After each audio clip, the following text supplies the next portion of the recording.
Hey guys, welcome back to another Cursed Princess Club discussion. I am Dazzling Kate. Welcome to my channel for those who are new here.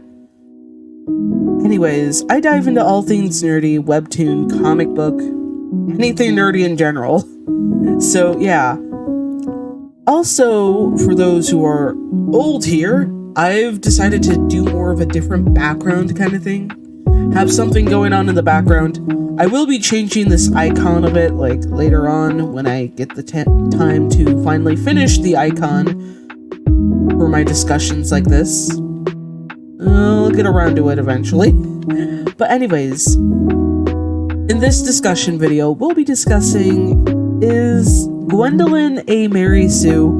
Now, this is kind of like what I did with my Persephone is a Mary Sue, video. But we're going to be tackling on whether or not Gwen from Cursed Princess Club is a Mary Sue. Now, it is probably easy for some to say yes and easy for some to say no.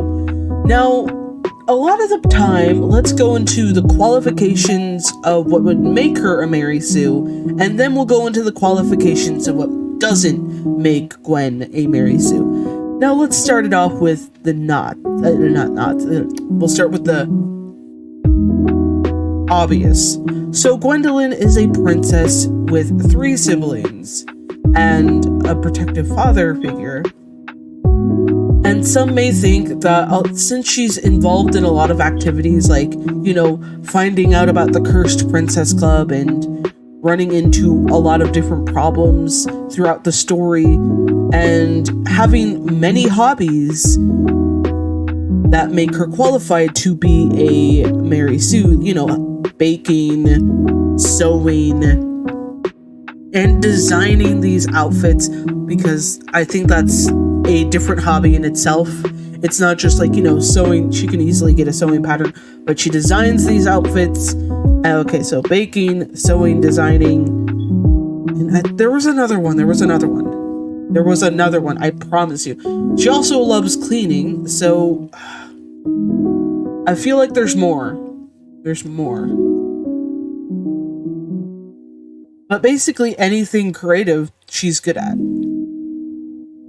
And some people may think that's automatically a Mary Sue qualification. But to be honest, let's compare her to another character that is a Mary Sue. Persephone from Lore Olympus, who is the definition of a Mary Sue. Now, Persephone has all these creative elements to her. She bakes, she does writings, she does, I guess, other things like chess. There's no exploration into her hobbies. It's just kind of there, like, oh wow, we find out about this new, oh my goodness. I just realized I had a cup of water that was dripping. Yeah, that was fun finding out. Holy banana bread. I did not realize that was going on. I guess since I was too focused on the video, I didn't realize that was going on. I'm not gonna edit this out because I feel like when it comes to mentioning these things, you guys would only get confused as to why I'm like, what the frick? Why is everything wet? And then, if I cut something like that off, people are gonna get confused. Like, okay, what happened? That kind of thing. But in all honesty, when it comes to Gwen's character, some people may think, oh, her having hobbies automatically makes her a Mary Sue. But it does turn away, the things that make her into a Mary Sue. If there wasn't any explanation about Gwendolyn's hobbies, or when she does it, because let's pull it out for real. When Gwendolyn does her hobbies compared to Persephone doesn't really do much of any of her hobbies. She just kind of does it every once in a while, and maybe she'll remind us, oh yeah, I bake sometimes. And then you see Gwen who bakes, and she has made different dishes. You actually see her enjoy it. She brings it to her friends, she brings it to her family, and they love her cooking. That is something that stands out other than what Persephone does. Again, that's usually how you use hobbies. You have people acknowledge those hobbies and not really ignore those hobbies, because if they were her friends or if they were her family, they would understand, hey, yeah, Gwen likes to bake, and compared to someone like Persephone, who doesn't really have much of anyone mentioning, oh, her cooking is amazing, or oh, she makes these best cinnamon rolls or some shit. It's not really mentioned. All it's focused on is, like, you know, Persephone being into Hades, and that's about it. Nothing to really go right home about. It's just, oh, she does this every once in a while, and people forget about it. And then when you see Gwendolyn show off her sewing skills and her designing skills for her costumes and her dresses, you see that she loves doing it, and they're actually mentioned in different, you know, parts of the series. When does Persephone bring anything else to her character that doesn't do that? Okay, yeah. You're understanding where I'm getting this from, right? And then we're gonna mention the supportive family role in Cursed Princess Club for Gwendolyn. Now, some people might be like, she has way too many siblings, that makes her a Mary Sue, or, oh man, she has 2 beautiful sisters, a very beautiful brother, and they're not jealous of her. No, there's a clear difference. If Gwendolyn was, like, you know, if Gwendolyn was a Mary Sue, then obviously her sisters and brother would be the wicked stepsisters and stepbrother type vibe coming from them. They would be mentioning how, oh, well, you aren't beautiful enough like me, blah, blah, blah. Here's, like, this reason why you're super ugly and shit. And they would be making it seem like it's not, you know, not that big of a deal of Gwendolyn's hobbies and such. And they would obviously not be, you know, supportive.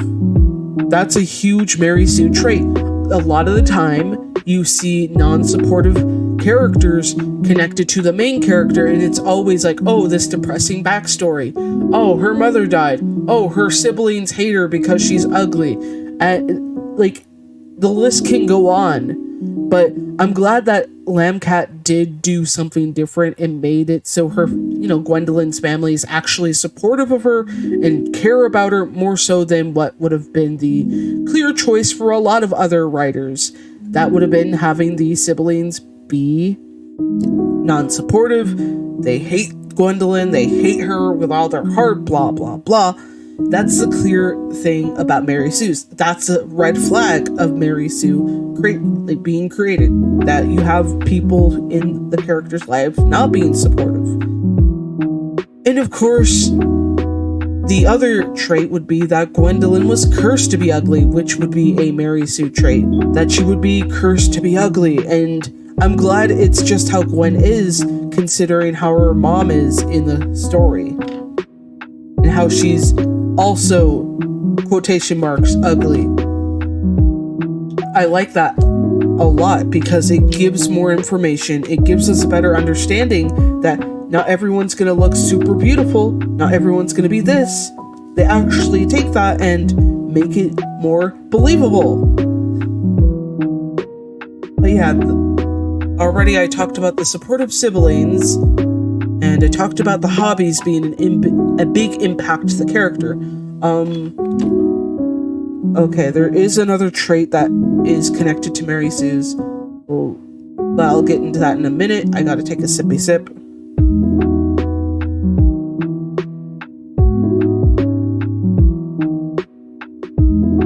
Anyways, guys.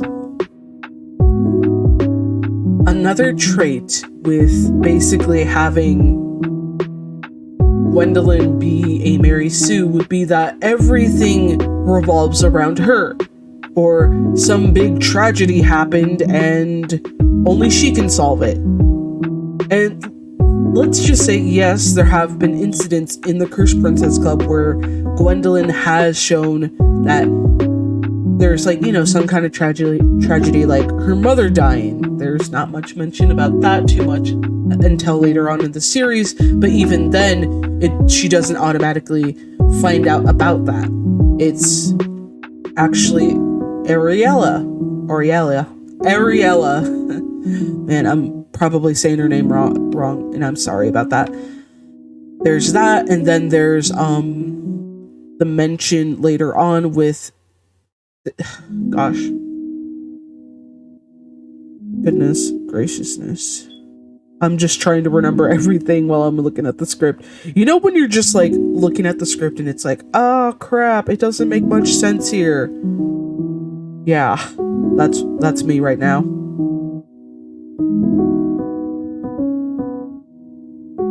But another trait that makes Gwendolyn not a Mary Sue is how it doesn't always revolve around Gwendolyn. There's more story focused on the Cursed Princess Club members. There's more story put on to Gwendolyn's sisters and brother, and even the Plaid Princes. So honestly, if this was her story of being a Mary Sue, we would have it 100% be focused on Gwen. But it's not. It's focused on different individuals that tie the story together where it is believable. It comes from different perspectives, from different parts of the family members, and how it ties together into the big finale. Like, we have it, yes, the story is about Gwendolyn and how she overcomes her, appearance and all that stuff. And we have different characters in the background who deliver more information without Gwendolyn directly being that person that tells you what happens. If that makes sense. It doesn't automatically go to Gwendolyn. It's just like, oh wow, here's Frederick's point of view and story a little bit. Then it goes to the Prez, and then it goes to the sisters a little bit. It balances it out, so I don't really think that's a Mary Sue trait in the story. And then, if you compare it to something like Lore Olympus, which has 95% of the story focused on Persephone, and then the other 5% focused on the other characters. That's what it feels like. With Gwen, it's like she gets 50% of the time, and then the other 50 goes towards the other, side characters, which, again, it's not a Mary Sue trait. It really balances out the story and delivers on what it's trying to do.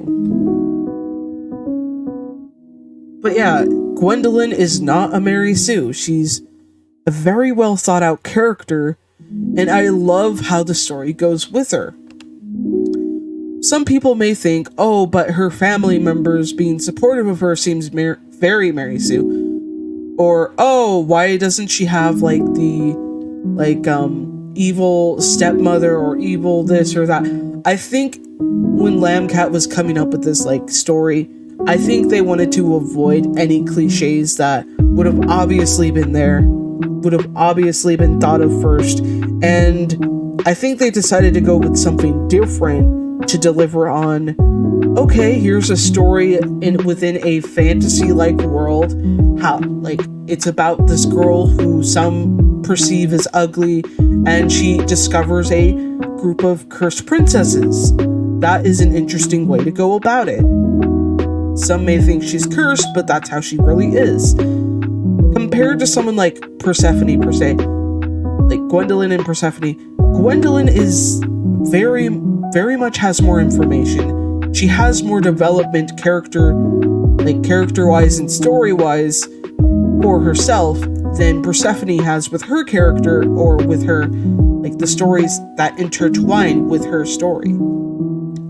There's more development there than there is with Persephone. That's why I don't think Gwendolyn is a Mary Sue, because she has more information about her. She has more, she has more development, more focus on her character in, hobby-wise, story-wise, character dynamic-wise. She gets along with everyone, and she does have problems, and she deals with it within herself, and it's something everyone can relate to. Like, people can look at how she's feeling about her appearance and they can see themselves in that. With Persephone, the whole situation there is very messy, very not so work, like, it doesn't work well with how some may think it will, but Other than that, yeah, I don't think Gwen is a Mary Sue. I really think she's rather more developed and more interesting than Persephone will be. But those are just my thoughts there. There's not much else I can say other than I really hope there's more to come, because I'm excited to see what happens in Cursed Princess Club, especially as this is the final season, and I'm really sad to see it go.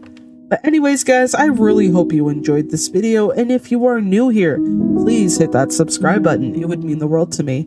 Stay safe, stay warm, and stay hydrated. This is Dazzling Kate, signing the hell out of here.